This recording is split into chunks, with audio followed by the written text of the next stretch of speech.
Okay, now that we've established a starting point, a focal point of sacking a horse and getting him a little desensitized, I now want to get control of his feet. And remember, if I have control of his feet, I have control of his brain. So I want to just do some simple lunging exercises to get him soft, supple, responsive, and a little respectful.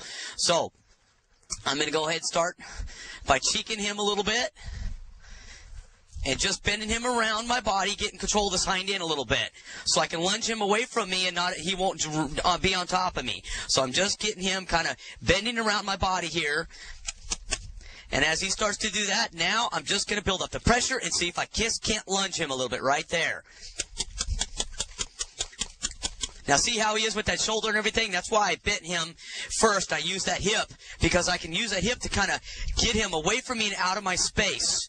I want to be able to use that hip, utilize that hip right there, because that's where his motor's at. I can really get him moving forward and out of my space. So let's just get him going. You can tell he's never lunged before here, really. So I'm going to just start trying to tap that shoulder a little bit and pushing that hip, directing the shoulder. I want to drive that hip with some energy here. There. Now, like I said, if he starts getting a little bit pushy right there, I'm going to go to that hip. I'm going to start using that hip so he can't run off. But I'm going to start telling him right here, see how he's confused with this. I'm going to tap that shoulder a little bit, keeping him out of my space, tapping that butt, getting him to lunge. I just want him to lunge nicely.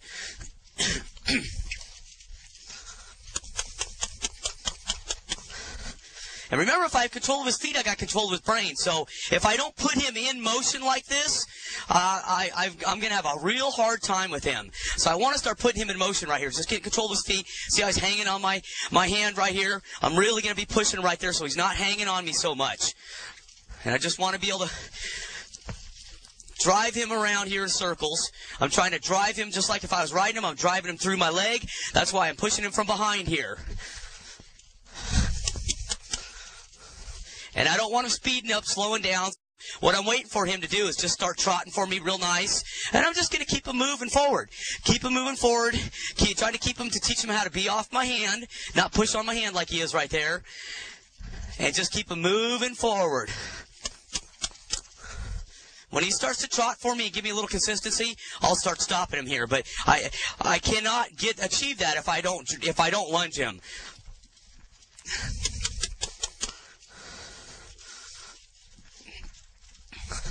Now, as you can see, he's already starting to soften a little bit.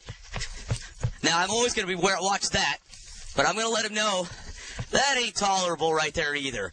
I'll establish my focal point right here. So he tries that again, he's going to think he's going to get spanked.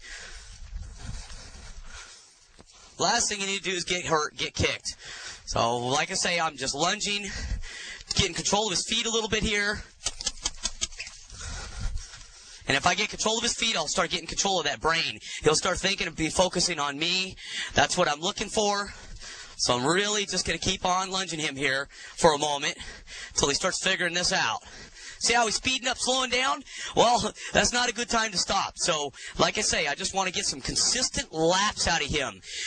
Meaning I want some repetition. I'm trying to establish some repetition here. I want to see 2, 3, 4, 5 laps. Just lap after lap after lap. Doesn't mean 25 laps, because then I'm going to set him up to fail. I just want to see him give me 4 or 5 good laps without speeding up right there. See how he speeded up? I start all over. I'm not going to count that lap. I want to see him give me consistent laps. Even if it's only 3 laps, I might stop him, reward him to let him know. Okay, there was 1 lap. Now, if he starts running again, I got to start all over and counting. That's how you start establishing, like I say, repetition on a horse. Only count the good circles and count them consistently. See, that's good. A couple of good circles there. He's starting to slow down and relax, but I still want to push him forward. I didn't say stop. Now, let's hope he doesn't speed up, start running again. And he didn't right there, which is pretty good. I'm going to still ask for a couple more laps. Still keeping him off my hand, trying to keep him soft. Remember, we're trying to create a soft, supple, responsive, respectful horse. Okay, those are some pretty good laps. I'm going to come in now and stop him. I'm not even worried about stopping him with that forward motion with the shoulder. I want to use that hip. I'm going to utilize that hip right now because you have to have a starting point. I want control of his motor, meaning I want control of that hind end. So, Here I'm going to just take my left hand and slide up just a little bit and push that hip underneath him. Start pushing that hip underneath him. Now I'll start taking all that forward energy away with just his hip. Okay, there it is. And I'll stop for a moment. And just let him. I'll reward him. Start desensitizing him to my lunge whip a little bit, meaning I want to rub him with it. So I'm going to be careful because he's probably going to want to try to jump on top of me. I'm going to hold it up here and just start touching him and rubbing him with this. Okay? Because remember, this is my training tool.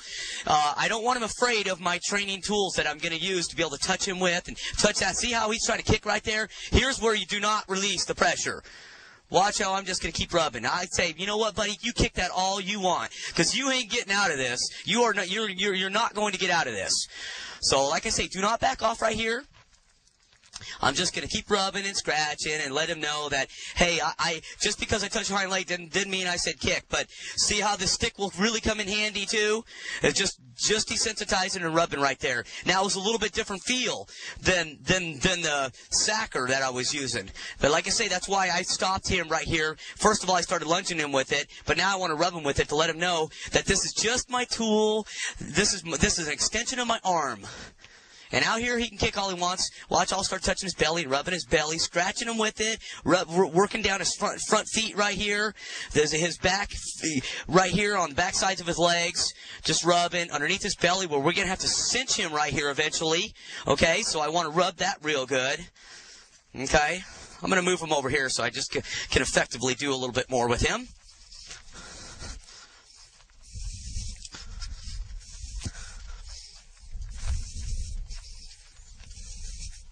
Okay, I'm going to just keep on desensitizing like I was doing, touching the hind foot. Now, here's another thing about approaching and retreating with a horse. You saw the first time I touched him, he tried to kick it. So I want to stand here and literally tap my foot and look at my watch and go, okay, let's see if we're obtaining shelf life with our horses. Meaning I want to be able to put them on the shelf and walk away and later on be able to take them off the shelf. They should maintain the same thing. So, meaning that, I want to, let me get him back over here in position here a little bit. Meaning what I want to do with him is, now that we've stopped and I haven't done that, I'm going to go right back to touching the hind leg again and see if he remembers me touching him. Because then I can actually tell how smart my horse is, okay?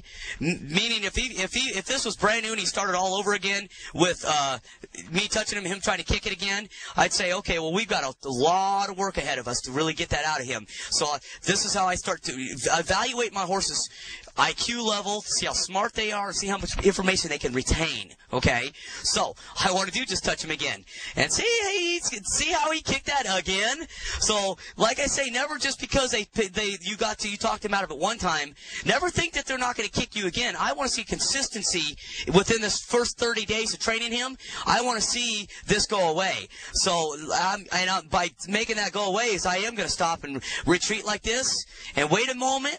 And I'm going to go back and do it right again, because I'm trying to create that repetition, the consistency between me and him. So I'm going to keep on going. And like I said, I'll stop for a moment, because remember, a horse will stand here for a moment and forget. That's what he did. He just completely forgot what we were doing. And I'm trying to keep his light bulb turned on at all times. So I'm teaching him how to keep that light bulb turned on. I do not want to walk into a dark room trying to find the light switch. And that's kind of what's going on with him. I want him to turn the light switch on and keep the light on. So I am just going to keep on doing this just for a few moments and retreating, because I want to touch him again. And touch him all over. See, I touched that belly. Well, we're going to be cinching him right there. I sure don't want him real cinchy right there. I don't want him to be afraid of anything right there. So immediately, I am going to start desensitizing all the areas that are important to me. Their feet, their hind end, especially that hind foot. Underneath his belly, all where we're going to cinch him. Up on top here, his hind end, right here, his hip. All over here by his withers, his shoulder. I'm just going to desensitize that area. Okay?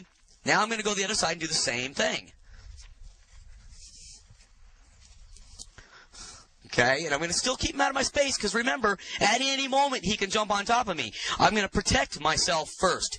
Number one, most important thing, safety. Okay, I'm going to establish my starting point with me so I don't get hurt while I'm trying to do these exercises, because you can see this horse is he's a little wild. He wants to kick you and stuff like that. He's just unfamiliar. He just hasn't been handled and messed with a lot. So we're going to, like I say, today's his first day with this, so I am trying to establish that. Okay, this is a much better thing. Now, if you notice that when I did the left side and he first kicked and I kind of built that repetition up with him, look at this right hind leg. Now, see, he's not so apt to kick me because I really established it on the left side. But it doesn't mean I don't need to go over here on the right side and redo it. But what I'm saying is start on one side, finish on one side before you go to the other side, because you'll see a lot better results. So that's what I'm going to test my theory, though, over here. Of course, I'm going to touch him and make sure that it is working effectively. But you can see that's why he's not so spooky over here, because I established it on the other side. He retained it to some degree. So when I went on the other side of his brain, he remembered it. Because remember, we basically got two horses in here. We got left side horse and we got right side horse. It's like simultaneously training two horses at once. I want his brain plugged in with both sides. So that's why I go from left to right with them. It just really starts to really effectively get your horses trained from one side to the other. Okay, see how much better he is over here now? Lots better, lots better. I mean, way, way, way more better.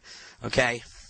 So, now that we've done some lunging exercises, I want to go back and I want to lunge him again. When he started doing good and giving me some consistent laps, I stopped him and I rewarded him. At the same time I was rewarding him, I was desensitizing him. Okay, I'm going to lunge him again. This time I'm going to try not to cheek him so much and try to see effectively if I can just send him out from there. Okay, much better, much better. The only reason I cheek him in the beginning is because they want to kind of run right on top of you. I don't want that, so when I can cheek him, I can bend him around me and keep him off of me, okay? But now that he's lunging, I'm kind of lunging him, I'm able to lunge him and he's understanding it, I'll just start pitching him loose a little bit more and letting him lunge. And remember, we're trying to create repetition with our horses, consistency. The only way to really get a horse trained, get a horse broke, is through repetition and consistency. Okay, lots and lots of repetition. So, like you saw his first lunging exercises. Now look at him right now. He's slower. He's kind of starting to rate for me a little bit. He's not pulling on my hand so much now. I've got a little more control of that hip, if you've noticed. See, I've got that hip a little bit. So I can see that this is a pretty smart little guy. He's actually starting to kind of understand. He's paying attention to me. And remember, the most dangerous horse is one that is not focused, not paying attention to you, and worried about the surroundings around him other than your safety. He's obviously paying attention to my safety and everything because he's respecting me, okay? So that's the first and foremost thing I start establishing with my horses, because if I get hurt, how are you going to get your horse trained?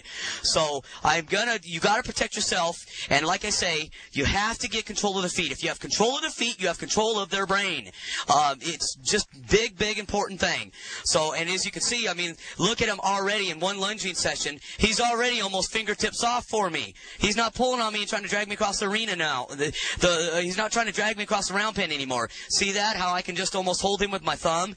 So I can see that he's starting to understand and learn. He's actually making my job pretty easy because he's kind of smart.